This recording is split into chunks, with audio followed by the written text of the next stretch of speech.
ఓం విఘ్నేశ్వరాయ నమ. శ్రీమద్ రామాయణము అరణ్యకాండ 15వ అధ్యాయము. అయోధ్యకాండలో శ్రీరాముడి పాదుకలను భరతుడు శిరస్సు మీద పెట్టుకున్న తర్వాత 14 సంవత్సరాల తర్వాత రాముడు గనక తిరిగి రాకపోతే నా శరీరము అగ్నిలో విడిచిపెట్టేస్తాను అని భరతుడు ప్రతిజ్ఞ చేశాడు. రాముడు అరణ్యంలో పనులు రాముడు అరణ్యంలో తాపసులు ఉండేటటువంటి ప్రదేశం వైపుకు వెళ్ళిపోయాడు. ఆశ్రమంలో ఉండేటటువంటి ఋషులు ఆకలిని జయించి నియమంతో కూడిన ఆహారం తినేవారు. అందరూ వేదం చదువుకున్నారు. ఆశ్రమంలో ఎప్పుడు వేదధ్వని వినబడుతూ ఉండటం వల్ల ఆశ్రమం బయట నిలబడి చూసినట్లయితే ఆశ్రమంలో బ్రహ్మగారి సభ జరుగుతున్నట్లు కనిపిస్తుంది. ఆశ్రమం దగ్గర యజ్ఞాలలో వాడే సృక్కు, శృభము మొదలైన పరికరాలున్నాయి. అలంకారం కోసం సిద్ధం చేయబడ్డ పెద్ద పెద్ద పుష్పమాలికలు ఉన్నాయి. పెరుగు, లాజలు, అక్షతలు మొదలైనవి ఉన్నాయి. ఆ ఆశ్రమం దగ్గరికి వచ్చాక రాముడు తన ధనస్సు యొక్క వింటినారి విప్పేసి లోపలికి ప్రవేశించాడు.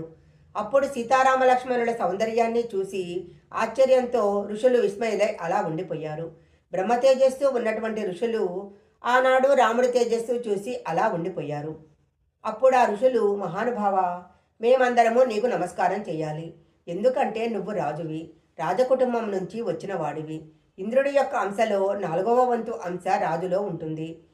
వనాలలో దూరంగా ఉన్నవాళ్లను, నగరాలలో ఉన్నవాళ్లను రాజు తన శాసనంతో రక్షిస్తాడు. బలం లేని వాడికి రాజు బలము, రక్ష. బలం ఉందని చెలరేగిపోయే వాడికి రాజు బలం, శిక్ష.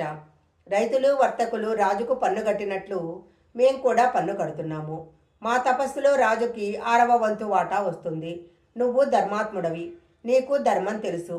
అందుకని నువ్వు మమ్మల్ని రక్షించకపోతే ధర్మం తప్పిన వాడి అవుతావు. మమ్మల్ని అనేక మంది రాక్షసులు నిగ్రహిస్తున్నారు. అందుకని రామ, నువ్వు ఆ రాక్షసులని చంపి మమ్మల్ని రక్షించాలి అన్నాడు. అప్పుడు రాముడు వారి ప్రార్థనలను స్వీకరించి వారిచ్చిన ఆర్ఘ్యపాద్యాలు తీసుకొని సంతోషంతో అక్కడి నుంచి బయలుదేరాడు. అలా కొంత దూరం వెళ్ళాక ఒకచోట చీకురు వాయువులతో ఈగలు రొద చేస్తూ కనపడ్డాయి.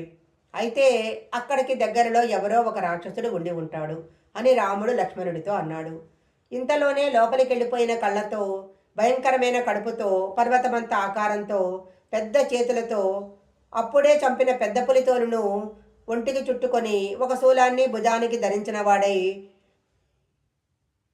ఒక రాక్షసుడు వాళ్ల వైపు పరిగెత్తుకుంటూ వచ్చాడు. సీతమ్మను తన ఒళ్ళో కూర్చోబెట్టుకొని రామలక్ష్మణులతో ఇలా అన్నాడు. మీరు అధర్ములు, పాపమైన జీవితం ఉన్నవాళ్ళు, మునివేషాలు వేసుకొని భార్యతో ఎందుకు తిరుగుతున్నారు? అందుకే మీ భార్యను నేను తీసేసుకున్నాను. ఇక నుంచి ఈమె నాకు భార్య అవుతుంది. అందుకని మీరు ఈ ప్రాంతాన్ని విడిచిపెట్టి వెళ్ళండి అన్నాడు. నేను ఈ అరణ్యంలో తిరుగుతూ ఉంటాను. నాకు ఋషుల మాంసం తినడం చాలా ఇష్టమైన పని అన్నాడు. అప్పుడు రాముడు లక్ష్మణుడితో, చూసావా లక్ష్మణ, ఎంత తొందరగా కైకమ్మ కోరిక తీరిపోయిందో, నాకు ఎంత కష్టం వచ్చిందో చూసావా? నా కళ్ళ ముందు పరాయివాడు నా భార్యను తీసుకెళ్ళి తన ఒళ్ళో కూర్చోబెట్టుకున్నాడు. నాకు చాలా దుఃఖంగా ఉంది అని ఆ రాక్షసుని వైపు చూసి, మమ్మల్ని ఎవరని అడిగావు కదా? మేము దశరథ మహారాజు పుత్రులము, మేము రామలక్ష్మణులము.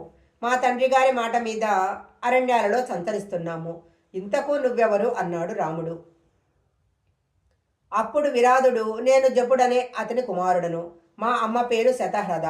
నేను ఈ అరణ్యంలో తిరుగుతూ అన్నీ తింటూ ఉంటాను అని సీతమ్మని తీసుకెళ్లే ప్రయత్నంలో ఉండగా రామలక్ష్మణులు అగ్నిశిఖల వంటి బాణాలను ప్రయోగం చేశారు. అప్పుడు విరాధుడు ఆవలించేసరికి ఆ బాణాలు కింద పడిపోయాయి. అప్పుడు వాళ్ళు అనేక బాణాలతో విరాధుడిని బాధ పెట్టారు. ఆగ్రహించిన విరాధుడు రాముడి మీదికి తన శూలాన్ని వదిలాడు. రాముడు తీవ్రమైన వేగం కలిగిన బాణాలతో ఆ శూలాన్ని గాలిలోనే ముక్కలు చేశాడు. అప్పుడు విరధుడు సీతమ్మను విడిచిపెట్టి రామలక్ష్మణులిద్దరిని పట్టుకొని తన భుజాల మీద వేసుకొని అరణ్యంలోకి వెళ్ళాడు. ఇది చూసిన సీతమ్మ గట్టిగా ఆక్రందన చేసింది. అప్పుడు రాముడు తన బలం చేత ఆ విరాధుడి యొక్క చేతిని విరిచేశాడు. లక్ష్మణుడు మరొక చేతిని ఖండించేసరికి విరాధుడు కింద పడ్డాడు. కిందపడిన విరాధుడిని రామలక్ష్మణులు తీవ్రంగా కొట్టారు. అయినా వాడు చావలేదు. ఇక లాభం లేదు, వీటిని పాతిపెట్టాల్సిందే అని రాముడు లక్ష్మణుడితో విరాధుడి కంఠం మీద తన పాదాన్ని తొక్కిపెట్టి ఉంచాడు. అప్పుడు విరాధుడు వేసిన కేకలకు అరణ్యమంతా కదిలిపోయింది. విరాధుడు, నేను తపస్సు చేత బ్రహ్మగారి వరం పొందాను, అందువలన నన్ను అస్త్రశస్త్రాలేమీ చేయలేవు. ఇప్పుడు అర్థమైంది, నువ్వు కౌసల్య కుమారుడైన రాముడవు, నీ భార్య వైదేహి, నీ తమ్ముడు లక్ష్మణుడు. నేను ఒకప్పుడు తుంబరుడని పేరు కలిగిన గంధర్వుడను. కానీ నాకు రంభ అనే అప్సరస మీద కలిగిన కామం చేత కుబేరుడి సభకు వెళ్ళలేదు. ఆగ్రహించిన కుబేరుడు నన్ను భయంకరమైన రాక్షసుడిగా జన్మించమని శపించాడు.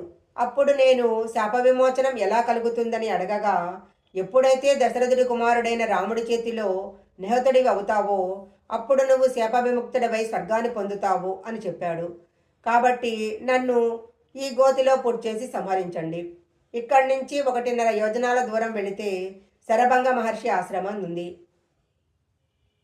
ఇక్కడి నుంచి 1.5 యోజనాల దూరం వెళితే శరభంగ మహర్షి ఆశ్రమం ఉంది. తప్పకుండా ఆయన దర్శనం చెయ్యి, నీకు మంచి జరుగుతుంది అని విరాధుడు రాముడితో అన్నాడు. తరువాత రామలక్ష్మణులు అక్కడి నుంచి శరభంగ ముని ఆశ్రమానికి వెళ్ళారు.